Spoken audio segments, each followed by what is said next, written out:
Eto mga sangkay, share ko sa inyo yung aking paggawa ng aking ubi halaya. Pero bago natin simulan ay huwag kalimutan mag-like at share ang ating video at pakifollow na rin po ng aking page. So simpleng ingredients lang ito mga sangkay, panoorin nyo lamang yung ating video. Eto at bumili ako dito ng purong ubi mga sangkay. So bali nung nakaraang video is kamote yung aking ginamit. So ito nakahanap tayo ng ubi.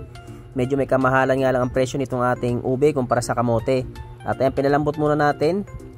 Pag malambot na is palamigin muna natin syempre bago natin balatan at gadgarin natin bago natin timplahan. At pagkatapos sa ating mapino mga sangkay is pwede na para timplahan. So ayan, bali tumitimbang po yan ng 1 at 3/4 po, 1 kilo at 3/4. So bali nakagadgad din mga sangkay nung tinimbang ko. Sa kawalis naglagay tayo ng margarine, condensed na ubi flavor, at maglalagay tayo ng Coco Mama. So ayun mga sangkay, bali medyo tunawin lamang natin yung ating margarine bago natin ilagay yung ating ginadgad na ube. So bali madali lang to gawin mga sangkay. Panoorin mo lamang yung video simula hanggang dulo para magawa mo ng maayos. At naglagay tayo ng ube flavor, so, para mas mabango yung ating niluluto. At konting asin, pambalance ng tamis. At inilagay na natin yung ating ube na ginadgad. Ayan, marami-rami yan mga sangkay. So bali dahil marami-rami yung ating ube, at mag-expect tayo dyan na marami-raming condense yung ating magagamit dyan para tumamis itong ating ube halaya.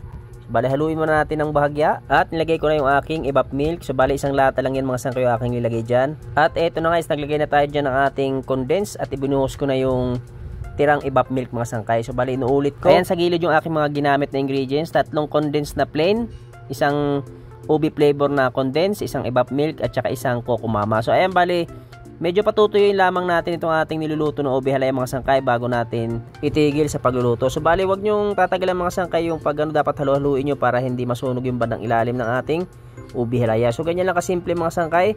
Wag mong kalimutan mag-like at share ang ating video kung sakaling nagustuhan mo itong ating video. At kung ikaw hindi pa nakapag-follow ay pakipollow na rin po ng aking page. So bali kapag ganyan na po katuyo yung ating ube halaya mga sangkay ay pwede na po yan at palalamigin muna natin bago natin ilipat ng lalagyan. So ayun. Para sa iba pang recipe about baking ay pasyalan mo yung aking page sa playlist. Sa full video mga sangkay, marami na tayong recipe about baking na naka-upload dyan. At kung gusto mo naman ay pasyalan mo yung aking YouTube channel. Marami tayong recipe na naka-upload. Halos lahat ng aking recipe about baking ay ando na po naka-upload. Sana po ay magustuhan nyo ang video na inyong mapapanood. At eto na, malamig na. Ayan, napakarami ng bawas. Mukhang naunahan tayo. Ililipat na natin ang lalagyan. At ilalagay ko muna ito sa ref bago ko gamitin sa pampalaman sa aking tinapay. Masarap din itong papakin. So balis tamis pala nitong ating ube halaya. Isa sa inyo po mga sangkay, huwag nyo munang ubusin yung 4 na condense na yon.